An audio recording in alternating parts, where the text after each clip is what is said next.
You're watching SocialTalent.tv. I am your host, Christy, and we have a backstage exclusive here at Seattle Fashion Days. We have the privilege of actually interviewing some of the talent that's going to be backstage and performing live at Seattle Fashion Days. Right now we have James, Tian-Yuen, and Han, and you guys do martial arts, is that correct? Tell us a little bit about the type of martial arts that you do. We'll let my coach handle that. Okay. So it's called whooshing. It's basically Chinese martial arts. And it's called wushu, is that right? Yes. Is that the proper way for me to say it, or is there a different way to say it? Yeah, wushu. Wushu, okay. Okay, great. It's W-U-S-H-U. Okay. Yeah, it's very new. But we do this show, you know, hopefully we can promote more so people, you know, in America know more about wushu. Now, is wushu an athletic type of sport? Is it for competition, or could you use it in practical everyday type of use? Well, wushu is a combination of a lot of Chinese martial arts together, but recently they've made it more contemporary for sports and competition. All right. So if I was going to learn some wushu moves, how long would it take me to become an expert like you guys?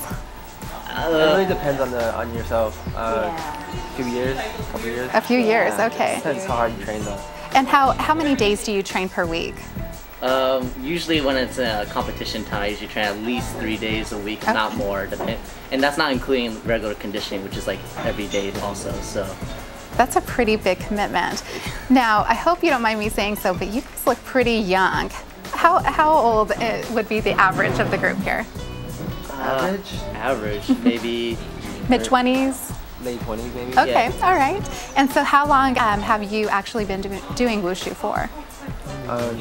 I've been doing wushu since high school, so maybe 8 years by now. Okay, great. I did it for a long time. But now I have a school, so I'm teaching now. Just like a lady, will never disclose the age. I've been doing it about 4 years. All right. So James, tell us a little bit about the studio that you actually practice at. We train at Northwest Wushu. It's located in Chinatown. She's a coach, obviously. It's a pretty good school. Great. And so when new students come in, what are some of the very basic things that you tell them to get them prepared for what they'll be learning? Probably stretch a lot. Stretch a lot. Yeah, strength, weight, everything. Yeah. And tell us a little bit about what your role in Seattle Fashion Days will be. I know that you'll be performing. How many days will you be performing, and what is your goal when you're out there performing? Performing for 4 days, I think. Yeah. And our goal is just to show like the world of wushu, you know, just like promote it. And I guess a little bit of like a wushu silk fashion, and what we're wearing and stuff. Well, and that really ties the fashion piece into it. So I noticed you guys are wearing some pretty awesome outfits right now. What are your outfits called? Silk uniforms, because Silk uniforms, traditionally okay. they're made out of silk. I was hoping for some big fancy name, but silk uniforms will work.